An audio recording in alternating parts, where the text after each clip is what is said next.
इस वक्त Arvind Kejriwal press conference कर रहे हैं, उनको सुन लेते हैं पहले। ये ज़रूरी है कि अगर कोरोना की स्थिति बेहतर हो रही है तो अर्थव्यवस्था को वापस पटरी पे लाना भी बहुत ज़रूरी है। पिछले हफ्ते हमने कंस्ट्रक्शन वर्कर्स और फैक्ट्री ये दो सेक्टर्स खोले थे। पिछले एक हफ्ते से कंस्ट्रक्शन एक्टिविटीज़ और फैक्ट्री दोनों खुले हुए हैं, लेकिन कोरोना की स्थिति अभी कंट्रोल में है। पिछले 24 घंटे में लगभग 400 के करीब केस आए हैं, 500 से भी कम हो गए अब केसेस। 400 के करीब केसेस आए हैं और 0.5% के करीब पॉजिटिविटी बची है, संक्रमण दर बची है। तो स्थिति काफ़ी कंट्रोल में है और भगवान करे ऐसे ही कंट्रोल में रहे। तो ये वाला जो लॉकडाउन पिछले हफ्ते ऐलान किया था वो सोमवार को सुबह 5 बजे तक है। उसके आगे भी लॉकडाउन जारी रहेगा, लेकिन काफ़ी सारी और एक्टिविटीज़ में रियायत दी जा रही है, उनको खोला जा रहा है। एक तो जितने बाज़ार हैं, मॉल्स हैं, उनको खोला जा रहा है ऑड इवन के बेसिस पे कि आधी दुकानें एक दिन खुलेंगी, आधी दुकानें दूसरे दिन खुलेंगी, आधी दुकानें एक दिन, आधी दुकानें दूसरे दिन। 10 बजे से सुबह 10 बजे से शाम को 8 बजे तक दुकान नंबर के हिसाब से, ऑड इवन के हिसाब से दुकानें खोली जाएंगी। दूसरा, जितने दिल्ली में सरकारी दफ्तर हैं उन सरकारी दफ्तरों में ग्रुप ए ऑफिसर्स जो हैं वो 100% काम करेंगे और ग्रुप बाकी उसके नीचे वाले जो हैं वो 50% काम करेंगे। लेकिन जो एसेंशियल सर्विसेज में काम करने वाले कर्मचारी हैं वो 100% काम करेंगे और हर एचओडी डिसाइड करेगा कि किसको एसेंशियल सर्विस कहना है और किसको 50% करना है और किसको 100% करना है। जितने प्राइवेट ऑफिसेज हैं उन सभी प्राइवेट ऑफिसेज में 50% मैन पावर के साथ वो खोले जा सकते हैं और लेकिन कोशिश करेंगे कि ज़्यादा से ज़्यादा लोग वर्क फ्रॉम होम करें और अपने प्राइवेट ऑफिसेज कोशिश करें अपने टाइम को स्टैगर करने की ताकि सब लोग एक साथ सड़क पे ना आए। दूसरी चीज़, जो स्टैंड अलोन शॉप्स हैं और जो एसेंशियल सर्विसेज प्रोवाइड करने वाली शॉप्स हैं वो ऑड इवन के बेसिस पे नहीं, वो रोज़ खुलेंगी।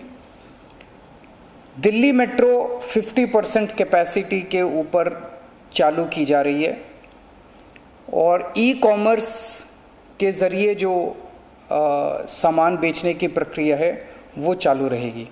तो मोटे मोटे तौर पे ये चीज़ों की रियायत दी जा रही है और मैं उम्मीद करता हूँ इसके बाद देखेंगे कि आने वाले हफ्ते के अंदर भी कोरोना की स्थिति अगर काबू में रही तो और कई सारी एक्टिविटीज़ को फिर उसके अगले हफ्ते खोलेंगे।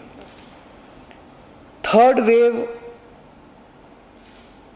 कहा जा रहा है, एक्सपर्ट्स कह रहे हैं कि थर्ड वेव आएगी, कब आएगी, कितनी भयावह होगी, इसके बारे में किसी को कोई जानकारी नहीं है। लेकिन एक जिम्मेदार सरकार होने के बाद नाते हमारी जिम्मेदारी बनती है कि उसकी पूरी तरह से हम तैयारी करें ताकि अगर थर्ड वेव आती है, अगर बहुत भयानक होती है तो सरकार उस वक्त जनता के लिए तैयार हो। इसकी तैयारियां पूरे ज़ोर शोर से दिल्ली सरकार के अंदर चल रही हैं और कल लगभग 6 घंटे तक मैंने 2 अलग अलग मीटिंग ली, एक्सपर्ट्स के साथ बात की, जिन ऑफिसर्स ने अभी कोरोना के दौरान काम किया था उनके साथ बात की। हमने 2 कमिटीज़ बनाई हैं, उन दोनों कमिटीज़ के साथ मैंने बहुत डिटेल में चर्चा की।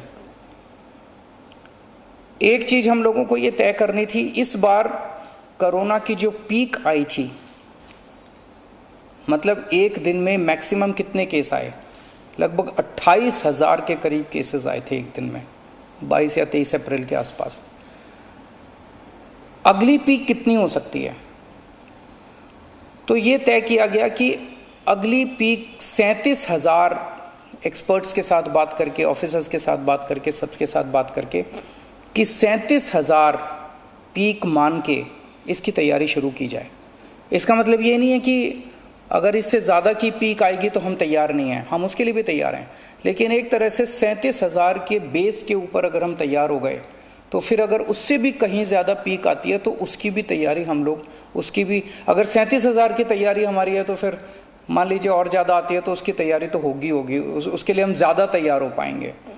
तो 37,000 को एक तरह से बेस माना जा रहा है। 37,000 की पीक की तैयारी के हिसाब से अब सारे कैलकुलेशंस किए जा रहे हैं कि अगर 37,000 की पीक आती है तो कितने बेड्स की ज़रूरत पड़ेगी, कितने आईसीयू की ज़रूरत पड़ेगी, कितने उसमें से बच्चों वाले होने चाहिए, कितनी ऑक्सीजन की ज़रूरत पड़ेगी, ये सारी चीज़ें, अब कितनी दवाइयों की ज़रूरत पड़ेगी, ये सारी चीज़ें अब कैलकुलेट की जा रही हैं।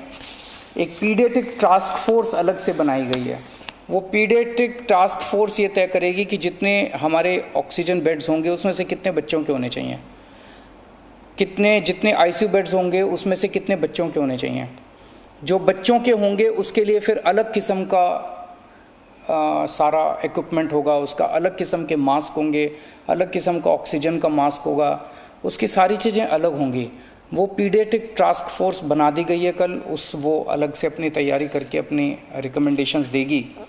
इस बार ऑक्सीजन की बड़ी कमी हुई थी और ऑक्सीजन की कमी की वजह से हम लोगों ने देखा कि कई बार ऐसे हुआ था जब ऑक्सीजन बेड्स नहीं मिले थे, ऑक्सीजन के लिए काफ़ी संघर्ष करना पड़ा था।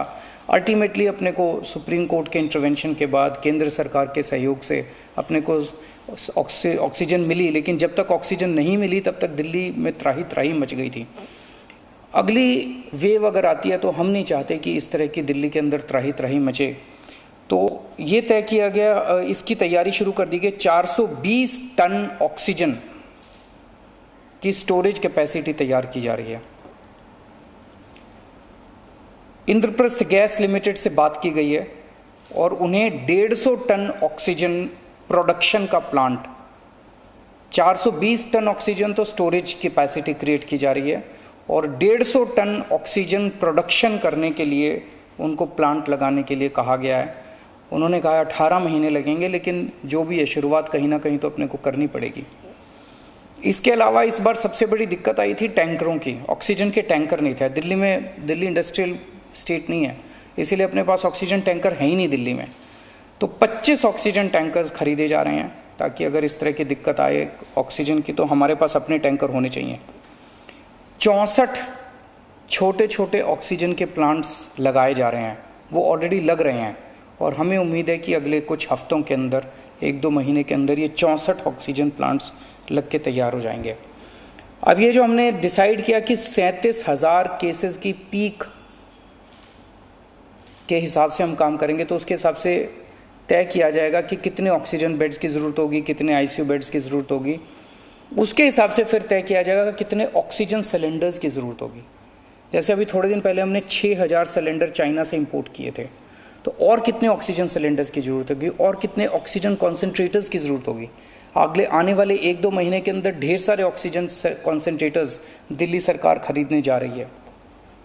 दवाइयों को लेके 2 अहम निर्णय किए गए। एक तो ये कि इस वेव में ये देखा गया कि व्हाट्सएप खूब तेज़ी से, व्हाट्सएप के ऊपर दवाइयाँ खूब तेज़ी से प्रिस्क्राइब की जा रही थी और उसके ऊपर मतलब बात फैल जाए कि ये दवाई बड़ी अच्छी है, तो पूरे समाज के अंदर, पूरे शहर के अंदर, पूरे देश के अंदर उस दवाई की अफरा तफरी मच जाती है।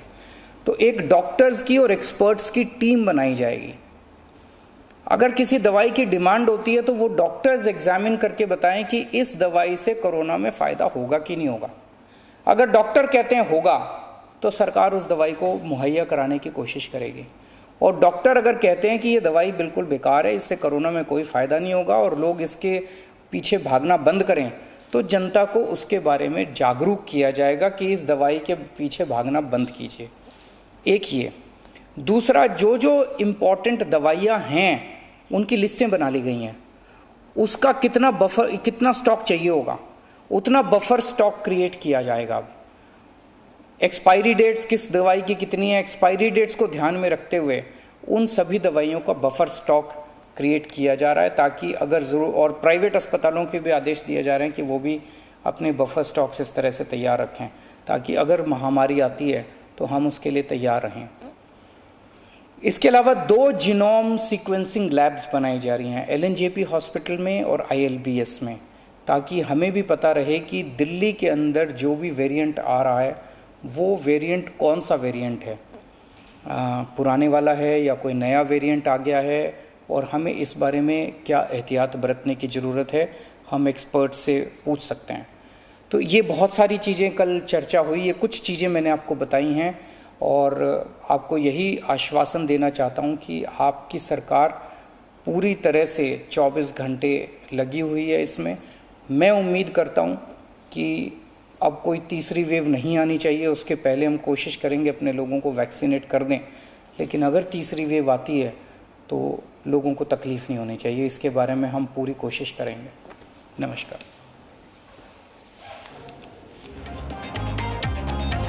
तो दिल्ली के मुख्यमंत्री अरविंद केजरीवाल को आप सुन रहे थे, जिन्होंने बताया कि अनलॉक का दायरा किस तरह से बढ़ाया जाएगा। 7 जून से कुछ और रियायतें लोगों को मिलने जा रही हैं। 50% क्षमता के साथ मेट्रो खुलेगी और प्राइवेट ऑफिसेज भी जो खुलने जा रहे हैं वो 50% क्षमता के साथ ही। ऑक्सीजन सिलेंडर, कंसंट्रेटर्स की जरूरत किस तरीके से आगे बढ़ सकती है, तीसरी लहर की तैयारी क्या दिल्ली में होने जा रही है, इसकी जानकारी भी मुख्यमंत्री ने दी है। Presenting V News app available on Google Play and App Store. Download it now.